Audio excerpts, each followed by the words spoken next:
আমি জানি তুমি সুন্দর, তবে আমি তোমার সৌন্দর্যের প্রেমে পড়িনি। মনে রেখো, এ শহরে আছে তোমার থেকেও হাজারো সুন্দরী রমণী। তোমাকে ভালোবেসেছি বিধায় আমি তাদের দিকে তাকানোর প্রয়োজন মনে করিনি। তোমার মুখে ছিল মধু, রূপে ছিল জাদু, চোখে ছিল নেশা।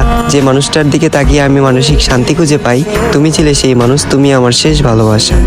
আমি তোমাকে চিনতে ভুল করব না হাজার মানুষের ভিড়ে। আফসোস তুমি আমার ভালোবাসা বুঝতে ব্যর্থ, আর আমিও বুঝাতে পারিনি তোমায় এই বুক চিরে।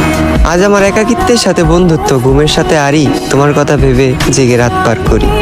এই পৃথিবীর কোনো কিছুকেই আমি ভয় করিনি, তবে তোমাকে হারানোর ভয়ে ছিলাম ভীত এবং কাতর।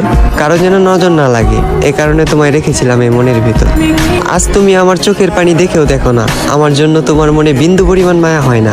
অতীতের তোমার ওই কমল নরম মন আজ হয়ে গেছে পাথর। তবে আমি বলে দিচ্ছি, তুমি মিলিয়ে নিও, তোমার ওই পাথরের মনেও একদিন জ্বলবে আগুন। আমি যতটা না কষ্ট পাচ্ছি, তার চেয়েও তুমি একদিন কষ্ট পাবে দ্বিগুণ। যেদিন মসজিদের মাইকে আমার নামে উচ্চারিত হবে ইন্না লিল্লাহি ওয়া ইন্না ইলাইহি রাজিউন।